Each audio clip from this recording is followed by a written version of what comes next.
ഈ വീഡിയോയിൽ വളരെ ക്വിക്കായിട്ടുള്ള കുറച്ച് ജിയോ പൊളിറ്റിക്കൽ ഡെവലപ്മെൻറ്റ്സ് ആണ് നമ്മൾ നോക്കുന്നത്. ഇതിൽ പ്രത്യേകിച്ച് അമേരിക്കയിൽ നിന്നും ഇന്ത്യക്കൊരു പണി കിട്ടിയിട്ടുണ്ട്.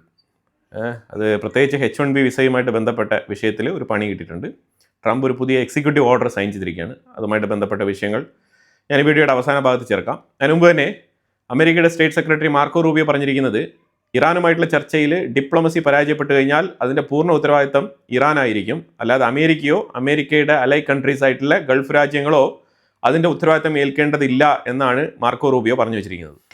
ഇനി ഇന്നലെ വരെ ഗുഡ് ന്യൂസ് വരുമെന്ന് പറഞ്ഞുകൊണ്ടിരുന്ന അമേരിക്കയുടെ സ്റ്റേറ്റ് സെക്രട്ടറി മാർക്കോ റൂബിയോയ്ക്ക് ഇങ്ങനെ ഒരു സ്റ്റേറ്റ്മെൻറ്റ് പറയേണ്ടി വന്ന സാഹചര്യം എന്താണെന്ന് നമ്മൾ നോക്കിക്കഴിഞ്ഞാൽ, ഇറാൻ്റെ ഉള്ളിൽ നിന്നും ഒരു പോസ്റ്റ്, ആ പോസ്റ്റ് അമേരിക്കയും ഇറാനും തമ്മിലുള്ള ഡീൽ സാധ്യമാകുന്നുവെങ്കിൽ അതിൻ്റെ മീനിങ് ഇങ്ങനെയാണ് എന്ന് പറഞ്ഞിട്ട് അവർ ഒരു പിക്ചർ പോസ്റ്റ് ചെയ്തിട്ടുണ്ട്. ആ പിക്ചറിൽ ട്രംപ് എവിടെ ഇരിക്കുന്നു, ഖമനേയി എവിടെ ഇരിക്കുന്നു എന്നുള്ളതാണ് നമ്മളിവിടെ നോക്കിക്കാണേണ്ടത്. പ്രത്യേകിച്ച് ഈ പോസ്റ്റ് അവർ ട്രംപിനെ മോക്ക് ചെയ്തുകൊണ്ട് തന്നെയാണ് പബ്ലിഷ് ചെയ്തിരിക്കുന്നത്. IRGCയുടെ ചീഫ് കമാൻഡറായിട്ടുള്ള ഖാത്തം അൽ അൻബിയ, അതായത് ഈ 40 ദിവസത്തെ യുദ്ധത്തിൽ മുങ്ങിയ വ്യക്തി ഇന്നലെയാണ് പബ്ലിക്കിൽ പ്രത്യക്ഷപ്പെട്ടിരിക്കുന്നത്. ഇന്നലെ IRGCയുമായിട്ട് ബന്ധപ്പെട്ട ഒരു മീറ്റിംഗിൽ പുള്ളിക്കാരൻ പങ്കെടുത്തിട്ടുണ്ട്. അതിൻ്റെ പിക്ചറാണ് ഇവിടെ കാണിച്ചിരിക്കുന്നത്. ഇന്നലെ IRGCയുടെ സെൻട്രൽ ഹെഡ് ക്വാർട്ടേഴ്സിൽ വെച്ചിട്ടൊരു മീറ്റിംഗ് ഉണ്ടായിരുന്നു. ആ മീറ്റിംഗിൽ പുള്ളി പങ്കെടുത്തിട്ടുണ്ട് എന്നുള്ള വാർത്തയാണ് വരുന്നത്. അതുപോലെ മാർക്കോ റൂബിയോ ഒരു സ്റ്റേറ്റ്മെൻറ്റ് കൂടി പറയുന്നുണ്ടായിരുന്നു. ഇറാനും അമേരിക്കയും തമ്മിൽ നടത്തുന്ന ചർച്ചയുമായിട്ട് ബന്ധപ്പെട്ട വിഷയത്തിൽ ഇസ്രായേൽ ഇൻക്ലൂഡഡ് അല്ല. അവർക്കെതിരെ വരുന്ന ഭീഷണികളെ ചേർത്ത് തോൽപ്പിക്കാനും അതിനെതിരെ അറ്റാക്ക് നടത്താനുള്ള റൈറ്റ് ഇസ്രായേലിനുണ്ട് എന്നുള്ളതാണ് മാർക്കോ റൂബിയോ പറഞ്ഞു വെക്കുന്നത്. നെതന്യാഹുവിൻ്റെ ശക്തമായിട്ടുള്ള വിയോജിപ്പ്, ഇസ്രായേലിൻ്റെ സൈഡിൽ നിന്നും ശക്തമായിട്ടുള്ള വിയോജിപ്പാണ് ട്രംപിൻ്റെ അഡ്മിനിസ്ട്രേഷൻ ഈ ഇറാൻ നെഗോസിയേഷനിൽ നേരിടുന്നത്. ഇന്ന് രാവിലെ 6 മണി മുതൽ ഇസ്രായേൽ ലെബനൻ്റെ ഉള്ളിൽ 3 കാറുകൾക്ക് നേരെ അറ്റാക്ക് നടത്തിയിട്ടുണ്ട്. 3 സ്ഥലങ്ങളിലാണ് ടാർഗറ്റ് ചെയ്ത് അറ്റാക്ക് നടത്തിയിരിക്കുന്നത്. വ്യത്യസ്ത ലൊക്കേഷനിലുള്ള ഹെസ്ബുള്ള ഭീകരരെ ലക്ഷ്യമാക്കിക്കൊണ്ട് നടത്തിയ അറ്റാക്കാണെന്നാണ് പറയുന്നത്.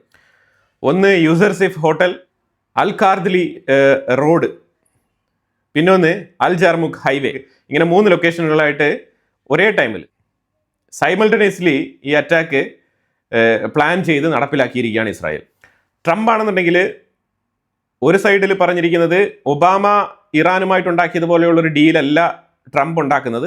ട്രംപ് ഇറാനുമായിട്ട് ഉണ്ടാക്കുന്ന ഡീൽ ഒരു വ്യത്യസ്തമായിട്ടുള്ള ഡീലാണ്. അല്ലാതെ ഒബാമ ഇറാനിന് പണം കൊടുത്ത് യുറേനിയം എൻറിച്ച്മെൻറ്റ് ചെയ്യാനുള്ള പെർമിഷനും കൊടുത്തതുപോലെയല്ല ട്രംപിൻ്റെ ഡീൽ ഉണ്ടാവുക. ട്രംപിൻ്റെ ഡീല് വ്യത്യസ്തമായിട്ടുള്ള ഡീലാണ്. നിങ്ങൾക്ക് ആർക്കും അറിയില്ല ഞാൻ എന്താണ് ഇറാനുമായിട്ട് സംസാരിച്ചുകൊണ്ടിരിക്കുന്നുള്ളത്. അപ്പോൾ അതുകൊണ്ട് ഡെമോക്രറ്റുകൾ കുറച്ചാളത്തേക്ക് വായടച്ചിരിക്കണം എന്നാണ് ട്രംപ് പറഞ്ഞിരിക്കുന്നത്. ഡെമോക്രറ്റുകൾക്കെതിരെയാണ് ഈ പോസ്റ്റ് ട്രംപ് സ്പെസിഫിക് ആയിട്ട് പോസ്റ്റ് ചെയ്തിരിക്കുന്നത്. ഇറാനുമായിട്ടുള്ള യുദ്ധത്തിൽ അമേരിക്ക പരാജയപ്പെട്ടു എന്നുള്ള നിലയിലുള്ള ചില ആരോപണങ്ങളാണ് ഡെമോക്രാറ്റിക് പാർട്ടിയുടെ സൈഡിൽ നിന്നും ഉന്നയിക്കപ്പെടുന്നത്.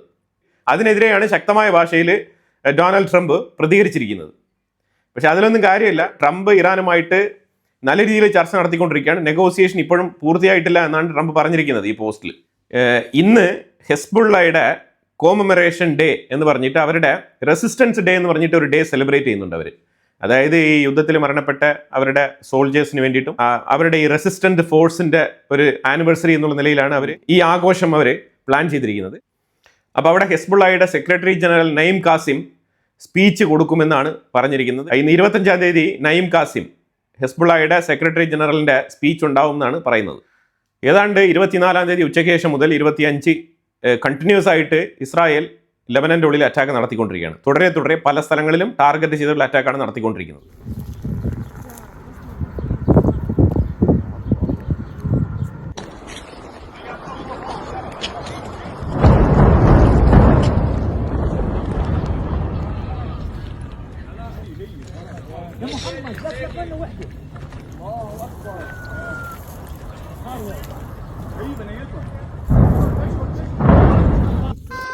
സദൻ ലെബനാനിൽ നിരവധി ഏരിയകൾ ടാർഗറ്റ് ചെയ്തിട്ടുണ്ട്. ഇവിടെ എല്ലാം ഇവാക്യുവേഷൻ ഓർഡർ ഇഷ്യൂ ചെയ്തതുമാണ്.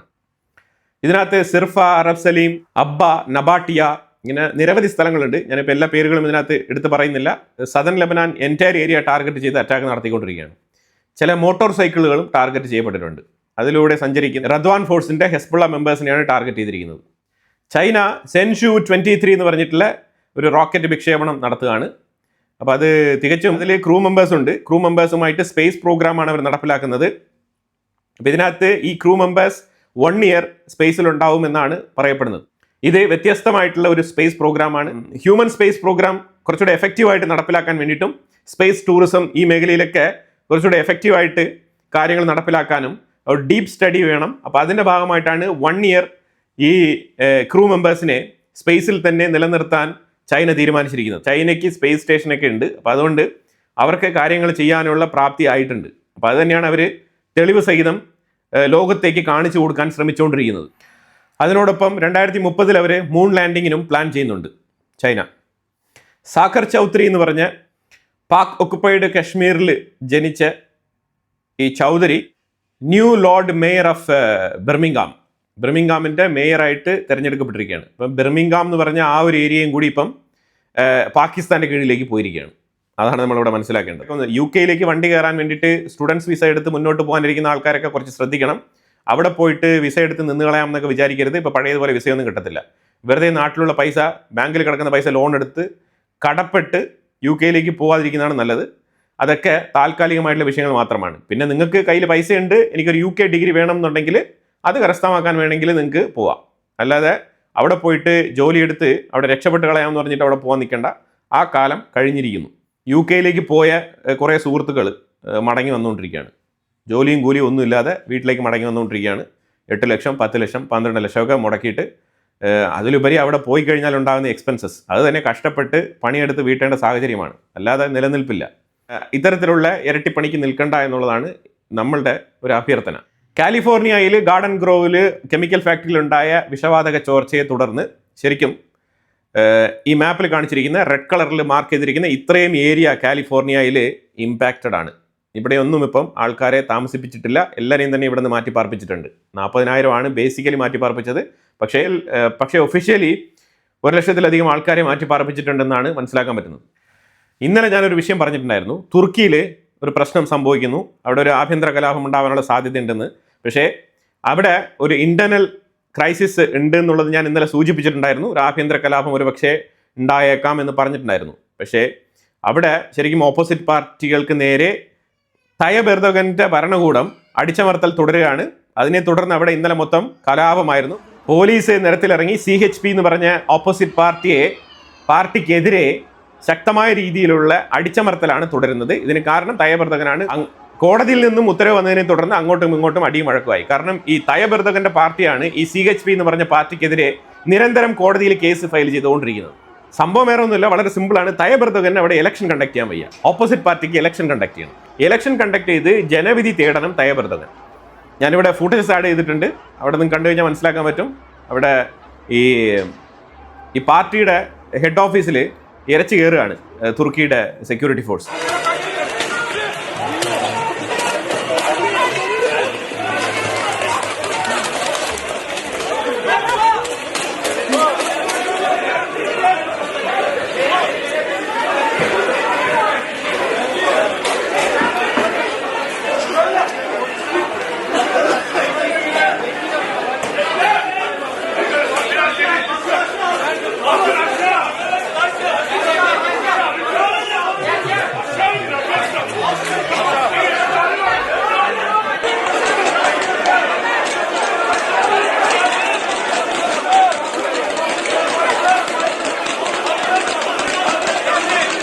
കഴിഞ്ഞ വെള്ളിയാഴ്ച മുതൽ 3 ദിവസങ്ങളായിട്ട് തുടർച്ചയായിട്ട് ഗാസയ്ക്കുള്ളിൽ ഇസ്രായേൽ അറ്റാക്ക് നടത്തിക്കൊണ്ടിരിക്കുകയാണ്.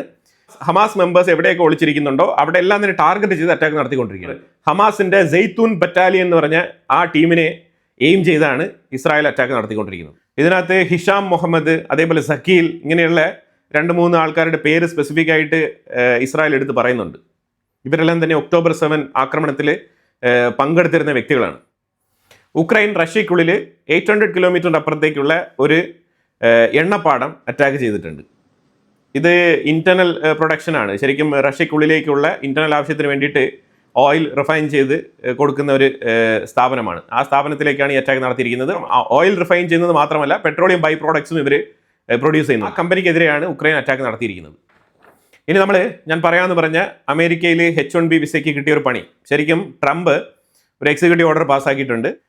മെയ് 21, 2026 ട്രംപ് ഈ ഒരു എക്സിക്യൂട്ടീവ് ഓർഡർ സൈൻ ചെയ്യുന്നത്. USCIS എന്ന കാറ്റഗറിയിൽ PM 6020-199 എന്നുള്ള എക്സിക്യൂട്ടീവ് ഓർഡറാണ് പാസ്സാക്കിയത്. ഇതിനകത്ത് പ്രധാനമായിട്ട് പറയുന്നത് ഇനി ഗ്രീൻ കാർഡ് ആവശ്യമുള്ള ആൾക്കാർ അതാത് രാജ്യങ്ങളിലേക്ക് മടങ്ങിച്ചെന്ന് അവിടെ നിന്നും അമേരിക്കൻ കൗൺസിലേറ്റ് ത്രൂ അപ്ലൈ ചെയ്യണമെന്നാണ് പറഞ്ഞിരിക്കുന്നത്.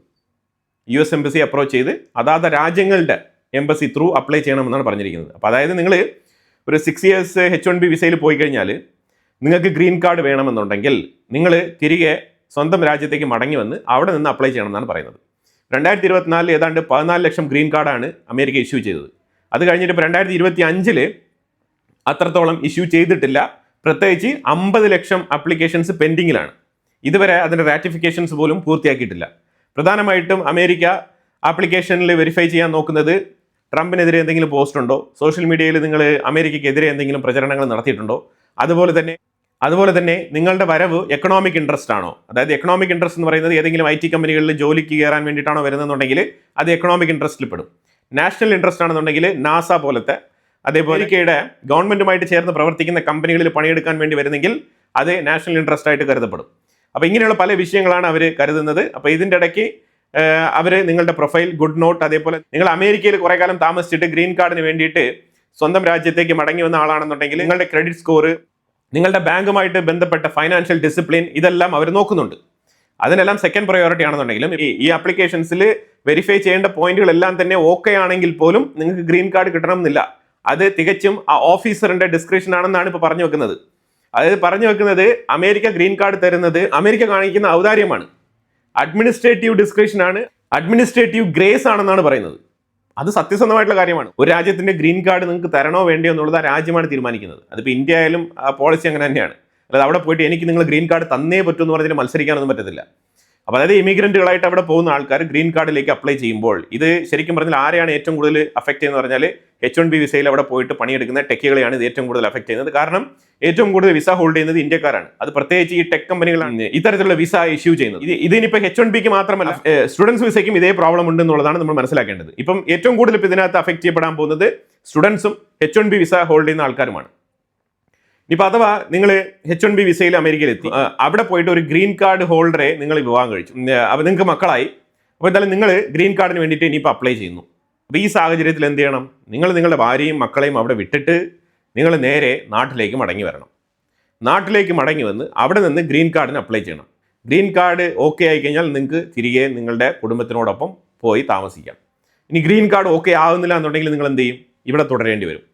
ഇല്ലാന്നുണ്ടെങ്കിൽ ബദൽ വിസകൾക്ക് വേണ്ടിയിട്ട് അപ്ലൈ ചെയ്യേണ്ടി വരും. അത് നിങ്ങൾക്ക് കിട്ടിയാൽ ഓക്കെ. H1B വിസയാണെന്നുണ്ടെങ്കിൽ അതും ഒരു ചാലഞ്ചാണ്. കാരണം ഇപ്പം അത്തരത്തിൽ വിസകളും ഈ ഗ്രീൻ കാർഡും ഒന്നും എളുപ്പത്തിൽ കൊടുക്കുന്നില്ല എന്നുള്ളതാണ് നമ്മൾ മനസ്സിലാക്കേണ്ടത്. ഞാൻ ഇതിനു മുമ്പ് UK കാര്യം സൂചിപ്പിച്ചു, അതേപോലെ തന്നെയാണ് അമേരിക്കയുടെ കാര്യവും. ഇത് തികച്ചും ട്രംപ് ഈ H1B വിസയ്ക്കെതിരെ ഉപയോഗിക്കുന്ന ഒരു കൃത്യമായിട്ടുള്ള ഒരു പവർ ഗെയിമാണ്. അങ്ങനെ തന്നെ മനസ്സിലാക്കേണ്ടി വരും. ഇതിനകത്ത് പുതുതായിട്ട് ട്രംപ് നിയമങ്ങളൊന്നും ഇറക്കിയിട്ടില്ല. ഉള്ള നിയമത്തിനെ ഒന്ന് സ്ട്രക്ചർ ചെയ്തിട്ട് അത് അമേരിക്കയ്ക്ക് വേണ്ട രീതിയിൽ മാറ്റി തീർക്കുകയാണ്. അതാണ് ഇപ്പോൾ ചെയ്തുകൊണ്ടിരിക്കുന്നത്. എനിവേ ഇപ്പോൾ ഇത് അമേരിക്കയുടെ ഉള്ളിൽ നിന്ന് അപ്ലൈ ചെയ്താലും അമേരിക്കയുടെ പുറത്തു നിന്ന് അപ്ലൈ ചെയ്താലും ഇത് കൃത്യമായിട്ട് സ്ക്രൂട്ടനൈസ് ചെയ്ത് തന്നെയാണ് ഈ ആപ്ലിക്കേഷൻസ് മുന്നോട്ട് പോകുന്നത്. അപ്പോൾ ഇതിനകത്ത് അഡീഷണൽ ആയിട്ടൊരു ബേർഡൻ കൊണ്ടുവന്നിരിക്കുന്നത് സ്വന്തം നാട്ടിലേക്ക് മടങ്ങിപ്പോകണം എന്നുള്ളതാണ്. ചൈനയിലേക്ക് വിസിറ്റ് നടത്തിയ ട്രംപ് 5 ലക്ഷം വിസ ചൈനക്കാർക്ക് ഓഫർ ചെയ്തുകൊണ്ടാണ് അവിടെ നിന്ന് പോയത്. പക്ഷേ അതേസമയം മാർക്കോ റൂബിയോ ഇന്ത്യയിലേക്ക്, American state secretary Marco Rubio ഇന്ത്യയിലേക്ക് സന്ദർശനം നടത്തി ക്വാഡ് മീറ്റിംഗിൽ പങ്കെടുത്തുകൊണ്ടിരിക്കുന്ന സമയത്താണ് ട്രംപ് ഇത്തരത്തിലുള്ള ഒരു നിയമം പുറത്തിറക്കുന്നത്.